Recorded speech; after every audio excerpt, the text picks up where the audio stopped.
जय हिंद, जय भारत दोस्तों। मैं पुष्पेंद्र गौड़ पुनः गणित की चौपाल पर कक्षा 9वीं की एक नई विषय वस्तु के साथ निर्देशांक ज्यामिति का परिचय।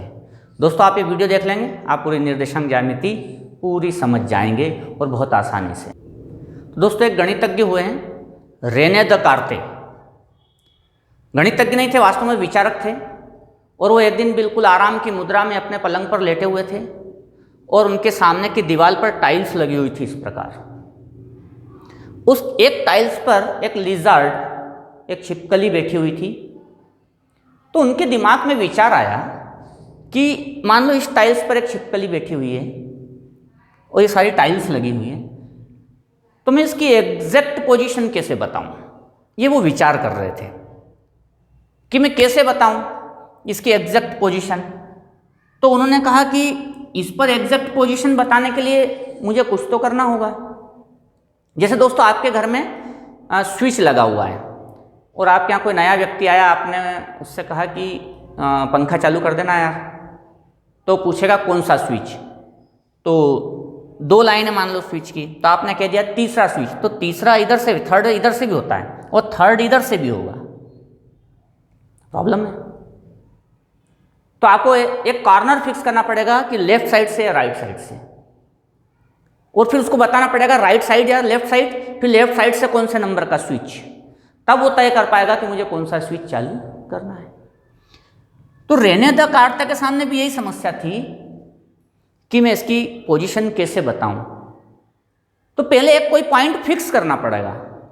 तो उन्होंने सोचा कि अगर मैं कॉर्नर भी फिक्स करता हूं तो ये 4 कॉर्नर है, इधर से भी तो आप पोजीशन बता सकते हैं कि आप ओरिजेंटल 1 2 3 4 5 6 6 कॉलम 6 बॉक्स चलिए, फिर वर्टिकल 6 तीन ऊपर की ओर 1 2 3 4 5 6। तो इस तरह से आप इसकी स्थिति बता सकते हैं। लेकिन कॉर्नर ये भी तय हो सकता है, कॉर्नर ये भी तय हो सकता है, कॉर्नर ये भी तय हो सकता है। तो पहले रेने देकार्ते ने सोचा कि सबसे पहला काम मुझे ये करना होगा कि एक कॉर्नर तय करना होगा। तो उन्होंने मान लो एक कॉर्नर तय कर लिया, ये वाला मान लेते हैं। तो उन्होंने ये वाला कॉर्नर तय किया। अब कॉर्नर तय करने के बाद ये तय करना होगा कि पहले हम किधर से गिनना शुरू करें।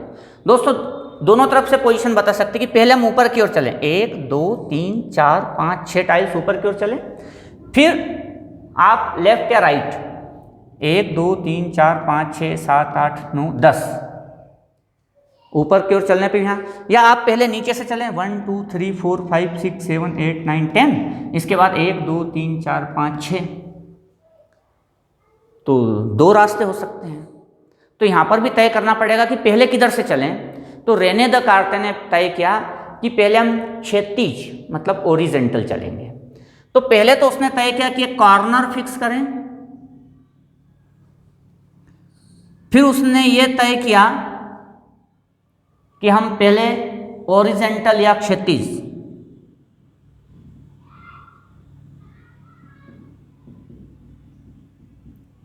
हमारी भाषा में कहें लेफ्ट टू राइट या राइट टू लेफ्ट, ऐसे।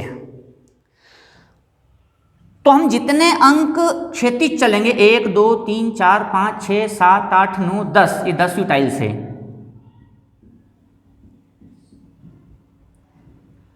तो ये जो 10 आप चले, इसको पहले हम मानेंगे, इसको उसने एक नाम भी दिया।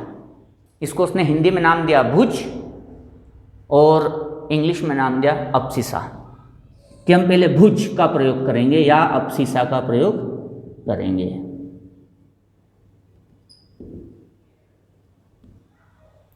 इसके बाद हम वर्टिकल जाएंगे, 1 2 3 4 5 6।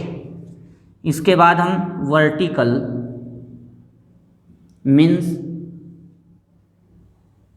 ऊर्ध्वाधर।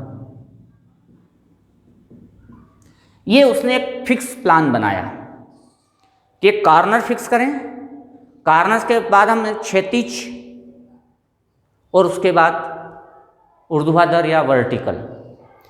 इसको उसने कहा कि हम 1 2 3 4 5 6, जो 6 अंक हम ऊपर चलते हैं उसको उसने हिंदी में कहा कोटि और इंग्लिश में कहा ऑर्डिनेट। इंग्लिश में कहा ऑर्डिनेट। मतलब यहाँ पर 2 अंकों का हमें प्रयोग लगेगा। तो दोस्तों 2 अंक कौन से होंगे? पहले क्षैतिज वाले, जैसे यहाँ 10 चला तो 10, और उसके बाद हम 6 अंक ऊपर चले तो 6। तो पहला वाला अंक आपका कोटि या ऑर्डिनेट कहलाता है, और दूसरा वाला अंक आपका ऑर्डिनेट या भुज कहलाता है, मतलब 2 अंकों के प्रयोग से। तो अब ये जब दोनों अंकों में कोऑर्डिनेट होता है, कोऑर्डिनेशन होना चाहिए दोनों अंकों का, तो क्षैतिज अंक और ऊर्ध्वाधर अंक या ओरिजेंटल एंड वर्टिकल अंक का जो कोऑर्डिनेशन है उससे हम इसकी पोजीशन बता पाएंगे, इसलिए इसको कहा गया कोऑर्डिनेट ज्योमेट्री। इंग्लिश में इसको कोऑर्डिनेट ज्योमेट्री इसीलिए कहा गया।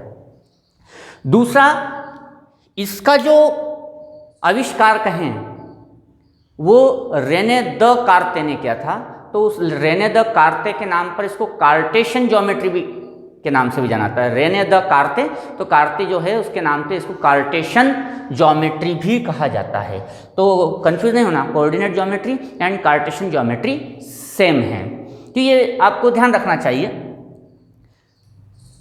लेकिन जब इसको और आगे बढ़ाया गया तो प्रॉब्लम ये हो गई कि कॉर्नर तो उसने अपने हिसाब से फिक्स किया, ये 4 कॉर्नर हैं, कौन क्या तय करे? कॉर्नर एक ही होना चाहिए। इसलिए फिर क्या किया गया कि इस ग्राफ के बीच में से एक वर्टिकल और एक ओरिजेंटल लाइन को लिया गया। एक वर्टिकल और एक ओरिजेंटल लाइन को लिया गया। वर्टिकल और ओरिजेंटल लाइन जिस जगह क्रॉस करती है उसको ओरिजिन कहा गया। ऐसा करने से फायदा ये हुआ कि अब सिंगल पॉइंट ही बचा, एड्रेस देने के लिए सिंगल पॉइंट ही बचा। पहले 4 कॉर्नर थे, लेकिन ऐसा करने से अब एड्रेस देने के लिए सिंगल पॉइंट ही बचा। ये एक फायदा हो गया। ऐसा करने से ये जो आपका ग्राफ कह दें या जो टाइल्स लगी हुई थी ये 4 पार्ट में हो गई, 1 2 3 एंड 4। इसको क्वाड्रेंट कहा गया। ये फर्स्ट क्वाड्रेंट, ये सेकंड क्वाड्रेंट, ये third quadrant and fourth quadrant. तो 2 चीजें आ गई, एक तो ओरिजिन आ गया। अब एड्रेस देने के लिए कॉर्नर ये रहेगा दोस्तों, और ये आपके 4 क्वाड्रेंट हो गए, ठीक है। अब ये जो लाइंस हैं इनको नाम दे दिया गया, इसको कहा गया एक्स एक्सिस और इसको कहा गया वाई एक्सिस। ये y की नेगेटिव डायरेक्शन है, ये x की नेगेटिव डायरेक्शन है। आप चाहे तो नेगेटिव x लिख सकते हैं, इसको नेगेटिव y लिख सकते हैं, लेकिन ना भी लिखें चल जाएगा, लिख भी ले चल जाएगा। वो नेगेटिव यहाँ से स्टार्ट होगा क्योंकि ये 0 हो गया है।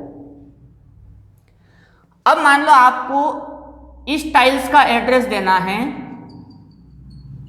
तो ये डायरेक्शन पॉजिटिव है, ये डायरेक्शन नेगेटिव है, ये डायरेक्शन पॉजिटिव डायरेक्शन। अब मान लो आपको इस टाइल्स का एड्रेस कोऑर्डिनेट ज्योमेट्री में देना है, तो सबसे पहले हमने एक पॉइंट फिक्स कर लिया, वो हो गया अब ये ओरिजिन, जो कि ओरिजेंटल और वर्टिकल लाइन से बनेगा और एक ही पॉइंट रहेगा पूरे ग्राफ में, इसलिए टेंशन भी नहीं। और आपको सबसे पहले ओरिजेंटल लाइन पर चलना है, तो ओरिजेंटल लाइन पर हम चले तो देखो इस यहाँ पर जाना है, तो 1 box 2 box 3 box 4 box 5 box, 1 2 3 4 5, तो ये हो गया 5।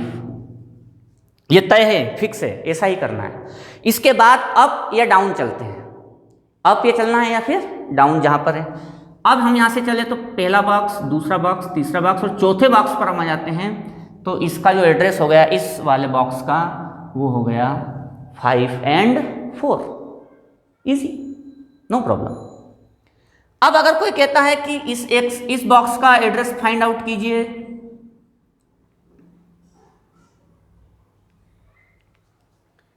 हम इस बॉक्स का एड्रेस फाइंड आउट कर सकते हैं। अब देखना दोस्तों, ये हम चलेंगे हमेशा इस चौराहे से ही, हमेशा हम यहीं से ही चलेंगे क्योंकि ये हमारा एड्रेस है, यहीं से स्टार्ट करना है। तो अब चल रहा हूँ मैं नेगेटिव डायरेक्शन में, तो देखिए 1 box 2 box 3 box and 4 box, मतलब ये -4 कहलाएगा। क्योंकि अगर मैं नेगेटिव नहीं कहूँगा तो बच्चे कंफ्यूज होंगे, सर 4 इधर भी और 4 इधर भी है, कौन सा 4? तो ये साइन से पता चलता है, अगर इधर चलेंगे तो नेगेटिव, उधर चलेंगे तो पॉजिटिव। चलो हम यहाँ आ गए। अब हमें ऊपर की ओर नहीं जाना है, हमें चलना पड़ेगा नीचे की ओर, क्योंकि हमारा बॉक्स नीचे की ओर डाउनवर्ड डायरेक्शन में इधर की ओर, तो डाउनवर्ड डायरेक्शन भी नेगेटिव, तो 1 box 2 box and this is 3 box, तो थर्ड बॉक्स है मेरा नेगेटिव डायरेक्शन में -3। तो ये एड्रेस इस बॉक्स का हो गया। अब दोस्तों आप जानना चाहते हैं कि इस वाले बॉक्स का एड्रेस,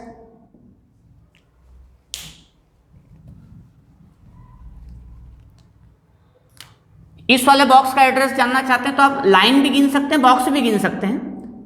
1 2 3 4 5 6, हमेशा horizontal line means left to right वाले को पहले काउंट करना है, 1 2 3 4 5 6। लेकिन ये डायरेक्शन नेगेटिव है दोस्तों, वो डायरेक्शन पॉजिटिव है, तो ये नेगेटिव लगा दिया। लेकिन अब इसके ऊपर चलना है, तो 1 2 3 4 5 6, ये पॉजिटिव डायरेक्शन है, इसलिए इसका एड्रेस होगा -6 and 6। तो है ना आसान। और रेने द कार्टे को याद रखिए तो आप बहुत आसानी से कोऑर्डिनेट ज्योमेट्री को समझ जाएंगे। इससे जुड़े हुए कुछ सवाल और करेंगे। हम ग्राफ पर जब जनरली सॉल्व करते हैं तब लाइनें गिन लेते हैं, 1 2 3 4 5 6 लाइनें गिन करके काम करते हैं। यहाँ पर तो रेने द कार्टे के सिस्टम से मैंने समझाया, तो आपको समझ में आया होगा। मेरा अगला वीडियो देखने के लिए मेरे चैनल को जरूर सब्सक्राइब कीजिए और लगातार आपको 9th और 10th गणित और विज्ञान दोनों विषय के समाधान आपको मिलते रहेंगे। अगले वीडियो तक के लिए जय हिंद, जय भारत।